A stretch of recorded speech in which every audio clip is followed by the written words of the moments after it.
बिस्मिल्लाहिर्रहमानिर्रहीम अस्सलाम वालेकुम viewers, welcome to another vlog. आज के व्लॉग में खुशामदीद। आज हम बना रहे हैं ढाबा स्टाइल दाल पालक। तो सबसे पहले मैंने ली है 1.5 कप दाल, तो उसे मैंने उबाल लिया है और साथ में मैंने ली है 1 पुला पालक। इसे भी मैं काट के हल्का सा उबाल लूँगी। तो इसको उबालने के बाद जो है मैंने थोड़ा सा इसे कूट लिया है, थोड़ा मोटा मोटा ही कूटा है ताकि जो है ना बारीक अच्छी नहीं लगता। तो अब जो है 1 प्याली मैंने ली है टमाटर और 2-3 मैंने प्याज लिए हैं जिसे मैंने बारीक बारीक काट लिया है। और अब हम इसमें ऐड करेंगे मसाले। तो 1 चमचा जो है मैंने इसमें मिर्ची ली है, आधा चमचा हल्दी, आधा चमचा कुटी मिर्च, 1 चमचा जो है ना धनिया पाउडर, एक आधा चमचा जो है ज़ीरा और 1 चमचा गरम मसाला।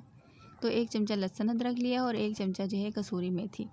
व्यूअर्स, मैं इसमें अभी नमक ऐड नहीं करूँगी क्योंकि मैंने नमक पालक में और जो है दाल उबालने में नमक ऐड किया था। अब जो बनने के बाद जब मैं इसे थोड़ा टेस्ट करूँगी फिर इसमें जो है मैं थोड़ा सा नमक ऐड कर लूँगी अपने टेस्ट के हिसाब से। अभी जो है मैं थोड़ा सा इसमें ऑयल डालती हूँ, इसके बाद इसमें और भी ऑयल डलेगा क्योंकि जो है ना ऑयल से ज़्यादा इसका फ्लेवर अच्छा आता है और देखने में भी काफ़ी अच्छी लगती है, बिल्कुल बाज़ार की तरह लगती है। तो अब हम इसमें ऐड करेंगे प्याज और हरी मिर्ची। अब हम इसे अच्छे तरीके से पकाएंगे। तो प्याज को हम जो है इतना पकाएंगे ताकि जो है ना ये गोल्डन हो जाए। व्यूअर्स, ये जो है ना काफ़ी अच्छी और मज़े की दाल बनती है। आप एक बार इसे ज़रूर ट्राई कीजिएगा। एक बार आप बनाएंगे तो आप गोश्त को भूल जाएंगे क्योंकि आजकल गोश्त में भी चल रही हैं बीमारियां। तो बेहतर इसी में बंदा सब्ज़ियां और दाल ही इस्तेमाल करे। सब्ज़ियां तो गर्मियों की वजह से खाई नहीं जा रही, तो दाल ही इस्तेमाल किया करें। दाल भी बहुत अच्छी बनती है, बहुत ज़बरदस्त बनती है। आजकल तो फिर भी थोड़ा सा मौसम ठीक हो गया, बहुत ज़्यादा गर्मियाँ हो रही थी। अब अल्लाह का शुक्र है कराची का मौसम थोड़ा बहुत अच्छा हो गया है। आज तो माशाल्लाह से काफ़ी अच्छी हवाएं चल रही थी। तो व्यूअर्स, अब आप देख सकते हैं हमारी प्याज जो है लाल होना शुरू हो गई है। क्योंकि जो है हम इसे ज़्यादा लाल नहीं करेंगे क्योंकि फिर जो है ना ये थोड़ी काली हो जाएगी। अब हम इसमें ऐड करेंगे 1 चमचा लहसुन अदरक का पेस्ट, वही जो हम लोगों ने पीस के रखा हुआ था। अब हम इस पेस्ट को काफ़ी अच्छी तरीके से घुमाएंगे ताकि जो है बहुत अच्छे तरीके से ये पक जाए और इसकी बहुत अच्छी खुशबू आने लग जाए। तो व्यूअर्स, काफ़ी अच्छी खुशबू इसकी आने लग गई है और ये जो है ना बहुत अच्छे तरीके से पक रहा है। अगर हम इसे ज़्यादा नहीं पकाएंगे फिर जो है ना इसमें जो है ना कच्चे लहसुन अदरक की बू आने लगेगी, तो इसलिए हमें थोड़ा सा अच्छे तरीके से भूनना चाहिए।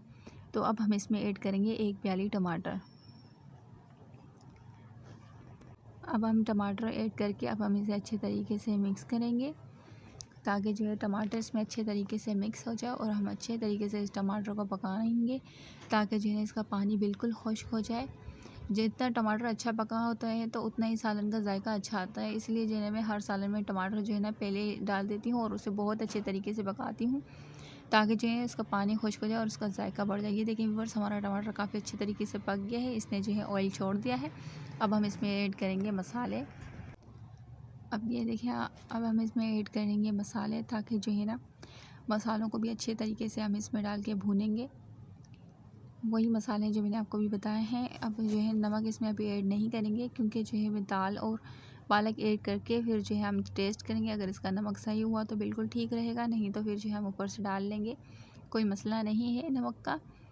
फिर जो है व्यूअर्स, हम इसे बहुत अच्छी तरीके से मसालों को भी भूनेंगे ताकि जो है उनका भी फ्लेवर आ जाए और ये मसाले जो है तेल छोड़ दें। जैसे ही ये ऑयल छोड़ेंगे तो इनका सारा ऑयल जो है ऊपर आ जाएगा। फिर ऊपर आ जाएगा तो फिर आप देखिएगा, मैं अभी आपको दिखाती हूँ। ये देखें व्यूअर्स, इसने जो है अपना ऑयल छोड़ दिया है और ये देखें काफ़ी अच्छी तरीके से ये ऊपर आ गया है। अब हम जो है इसमें ऐड करेंगे चने की दाल। तो अब हम जो है इसके चने की दाल ऐड करके हम इसे थोड़ा घुमाएंगे और अभी जो है हम इसे थोड़ा साथ ही जो है ना अब हम इसमें ऐड करेंगे पालक, क्योंकि व्यूअर्स दोनों ही चीज़ें उबली हुई हैं तो इसलिए जो है हम साथ ही दोनों को ऐड कर लेंगे ताकि जो है मसाले में बहुत अच्छे तरीके से ये भुन जाए। तो अब जो है ना ये मैंने दोनों ऐड कर दिए हैं। अब हम इसे अच्छी तरीके से मिलाएंगे। व्यूअर्स, एक हाथ में मैंने जो है मोबाइल पकड़ा हुआ है तो दूसरे हाथ से मैं मिला रही हूँ, तो काफ़ी ज़्यादा मुश्किल पेश आ रही थी। तो मैंने कहा कि अब जो है 2 मिनट के लिए मोबाइल रख के फिर अच्छी तरीके से मिला लूँगी। इसे 2-3 मिनट तक जो है ना हम घुमाते ही रहेंगे ताकि जो है ना अच्छे से मसाला इनके अंदर मिक्स हो जाए, ताकि जो है ना इसका फ्लेवर बहुत अच्छा आएगा। व्यूअर्स, अब जो है हम इसे बहुत अच्छे तरीके से मिलाएंगे ताकि जो है ना ये अच्छे तरीके से मिक्स हो जाए और पानी वगैरह इसका खुश्क है ताकि जो है ना, वरना ये दाल नरम हो जाएगी तो ज़्यादा अच्छी नहीं लगेगी। इसलिए जो है ना इस दाल को थोड़ा खड़ा खड़ा ही रहने देंगे, मगर ये अंदर से बिल्कुल गली हुई है। तो अब ये देखें अच्छे तरीके से मिक्स हो गया। अब हम इसमें इस स्टेज में आके 1 चमचा कसूरी मेथी ऐड करेंगे। तो अब जो है ना हम इस मेथी को अच्छी तरीके से हिला लेंगे, घुमा लेंगे, इसके अंदर मिक्स कर लेंगे। व्यूअर्स, पहले इसलिए जो है हम कसूरी मेथी ऐड करें, इसकी खुशबू बहुत ज़बरदस्त आती है, बहुत ही प्यारी बनती है। अगर आपके पास ताज़ी मेथी है तो वो भी ऐड कर सकते हैं। तो अब हम इसमें ऐड करेंगे ऑयल, क्योंकि ऑयल जो है मुझे इसमें थोड़ा सा कम लग रहा था, तो मैं अब इसमें ऑयल ऐड करूँगी। तो नमक मैंने चखा तो बिल्कुल बराबर था मेरे हिसाब से, तो आप अपने हिसाब से चेक कीजिएगा। आपको अगर कम लगे तो आप इसमें ऐड कर सकते हैं, और मिर्ची भी। और अब हम इसमें ऐड करेंगे हरी मिर्चें। मैं जो है हरी मिर्ची काट के रख ली थी, तो अब हम इसमें सबसे लास्ट स्टेज पे हरी मिर्ची ऐड करेंगे। और अब हम जो है इसे थोड़ा सा ढाँक देंगे। और अब ये देखें व्यूअर्स, हमारी जो है ढाबा स्टाइल दाल जो है ना पक के बिल्कुल रेडी हो गई है। तो माशाल्लाह से खाने में भी बहुत अच्छी बनी थी। तो एक बार आप ज़रूर ट्राई कीजिएगा, इंशाल्लाह आपको भी पसंद आएगी। आपको हमारी ये रेसिपी पसंद आए तो इसे ज़रूर लाइक किया करें, और हम जो लोग नए हैं वो हमारे चैनल को सब्सक्राइब कर दें। जिन्होंने पहले से किया उनका दिल से शुक्रिया। अल्लाह पाक आप सबको खुश रखे।